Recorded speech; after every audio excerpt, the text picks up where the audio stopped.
Colorado and Syracuse sought to introduce a groundbreaking approach to spring football, requesting permission from the NCAA to stage a scrimmage against one another. They argued that such a game would benefit players by reducing injury risks and improving the overall training experience during a period of major changes in college football. Despite their efforts, the NCAA denied the request after its Division I FBS Oversight Committee opposed it. While Colorado had hoped to challenge the traditional spring game format, the school ultimately accepted the decision and will proceed with its annual inter-squad game on April 19. Head coach Deion Sanders had advocated for the change, citing the stagnation of spring football and the increasing number of schools canceling their inter-squad scrimmages. In their appeal, Colorado and Syracuse pointed out that Division II programs are permitted to hold such scrimmages. They cited Missouri Southern hosting East Central as an example. The schools also emphasized that practicing against another team would limit repetitions per player compared to inter-squad practices, thereby reducing exposure to potential injuries. Colorado's letter to the NCAA detailed how limiting the number of players on the field per practice session would decrease strain on athletes.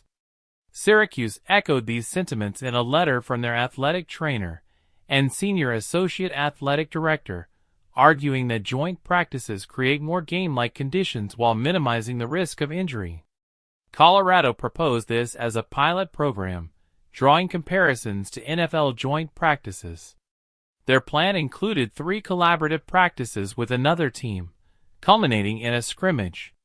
The school also underscored the rapidly shifting landscape of college football, pointing to upcoming changes such as revenue sharing, the transfer portal, and increased competition.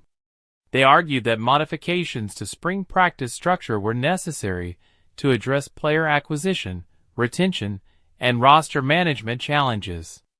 The NCAA declined the request primarily due to its timing, stating that many programs had already structured their spring schedules.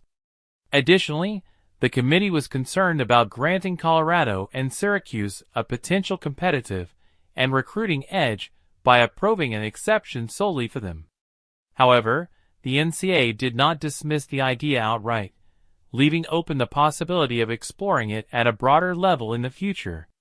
Syracuse head coach Fran Brown acknowledged the NCAA's rationale, but remained optimistic that the concept could be revisited. He pointed out that their proposal extended beyond mere practice sessions, incorporating financial literacy lessons and study hall requirements for athletes.